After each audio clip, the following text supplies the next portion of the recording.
This is the biggest story of the week and one of the biggest stories of the year. Of course, Elon Musk ended the year with a bizang, releasing the Twitter files on COVID. Now, if you don't know, Elon has been dropping these Twitter files, which are, he's going into the back end of Twitter and seeing what things were in place and what things were like before he took ownership of the company. And what he's revealed is that the FBI had heavy involvement with Twitter, censoring people. That the FBI had heavy involvement with taking Trump off Twitter, with banning people, that conservatives specifically were placed on trending blacklists, name search blacklists, like every conspiracy theory about Twitter censorship that existed prior to Elon, taking ownership has been confirmed.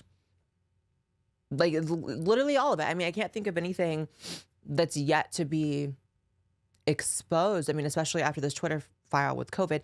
So let's get into that. So what it revealed was that the platform suppressed valid information from medical experts about COVID-19. And the main takeaway, let me bring this up, how Twitter rigged the COVID debate.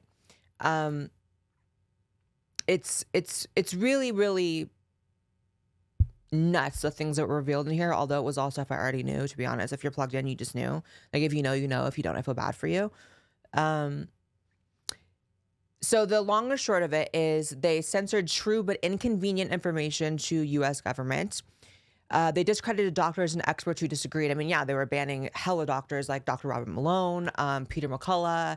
Several other doctors were banned during this time by suppressing ordinary users, including some sharing the CDC's own data. And I want to get into that because the whole premise of censoring information on COVID is so that people trust the experts and not trust people who aren't experts, right? Like that would be the rationale, that would be the logic for both the people censoring people and the people who are supporting the censorship. However, that was one of the biggest gags for me.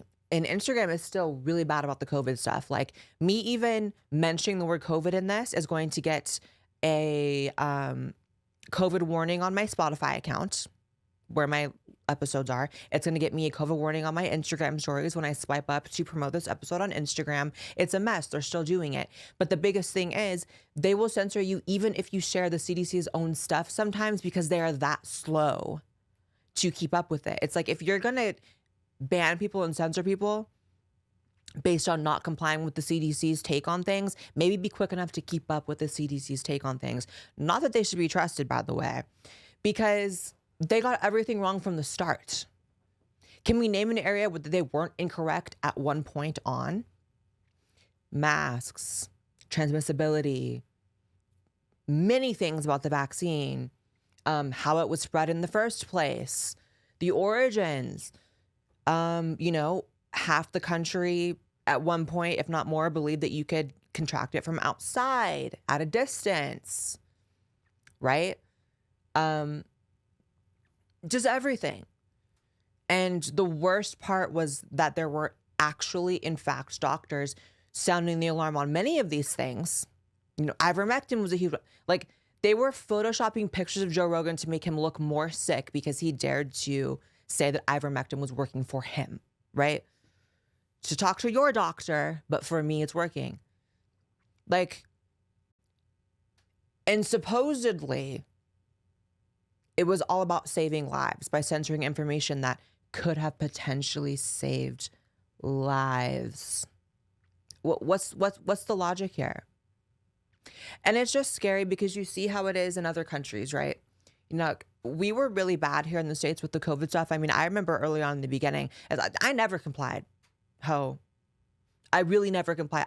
Even during those first 2 weeks, the only level for which I complied was like, okay, we don't know how bad this is, so like I'm not gonna like hang out with people. But I wasn't like isolating like that. I was still going to the grocery store. I was still walking my dog. But there was a period where in the early stages where everyone thought you could catch it from outside. And I was walking my dog, not near anyone, and a cop pulled over, came within the 6 feet. There was a 6 feet rule in place at that time, came within the 6 feet without a mask to tell me that they were setting up fines for people who weren't wearing a mask. So to get indoors and get a mask on. And he wasn't wearing a mask. And he came within 6 feet. Like, it's really insane that like how they broke people's brains so badly. And what's amazing about the Twitter files here is they unveil so much about that. It's just really, really insane. It's like, here's this amazing headline. This came out this week. Regular exercise protects against fatal COVID, a new study shows. A new study shows that exercise is good for you.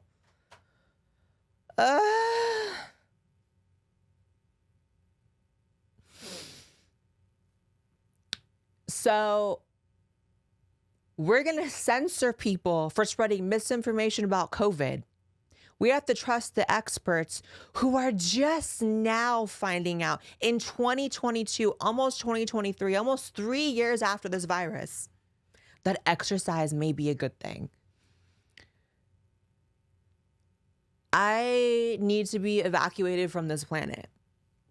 Okay, Elon, I know that, you're working on this Twitter stuff and that's like your thing right now. And I greatly appreciate that. I think this is great that you're exposing people at Twitter, but can you work on getting us to fucking Mars? Because I'm just not one for this world. I'm just not. Like, I'm ready to bounce. Not like that, but like, take on a rocket ship and bounce. I am happy and healthy. I do not want to harm myself at all. I love my life. Let's just make that clear. But it's just crazy because you have during the panini, the pressed pancake, that you had Cosmopolitan running, covers saying fat is healthy. So Cosmopolitan was allowed, corporate press was allowed to run articles saying that being fat is healthy during a pandemic that was killing mostly fat people. And then in 2023, they come out and be like, hey, exercise was actually a good thing. Well, good thing we closed all the gyms, right? Good thing we kept everyone sitting at home rather than going outside and burning a couple calories. Good thing we offered people cheeseburgers and milkshakes in exchange for getting a vaccine that we now know wasn't stopping transmission at all. Like, the entire pandemic, they're basically telling you, be a sedentary, fat person who does not move. Despite the fact that this virus is killing mostly fat people, we're going to close gyms. Like, literally, they did everything wrong. Like, did y'all not hear about, like, the quarantine 15 everyone was talking about during the pandemic? Government policy led people to gaining weight. On average, Americans gained weight during the pandemic. A pandemic that killed mostly fat people and for which obesity was like the main comorbidity. Like, in what world is anyone trusting the experts at this point? Like, in what world am I to trust these doctors and these experts who literally caused people to gain weight during a pandemic that was deadly for fat people? And in 2023, come out and say, hey, exercise is a good thing. If you didn't realize from the very start that exercise was probably a good thing to boost your immune system, I don't know what to tell you. It's so funny because obviously, like, I live in Austin and I moved here post lockdown, so I don't know how severe like the lockdowns and stuff were in Austin. I've heard that it was just like a month or two and it was never even like a full lockdown. It was like one of those like half-assed ones.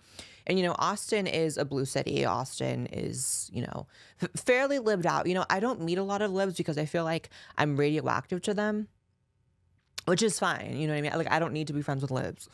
In fact, I probably have a bias against becoming friends with libs. I mean, libs can prove me wrong and I can definitely be friends with them. Like, I'm willing to. Like, obviously I'm friends with Jacqueline Glenn. Like, it's fine.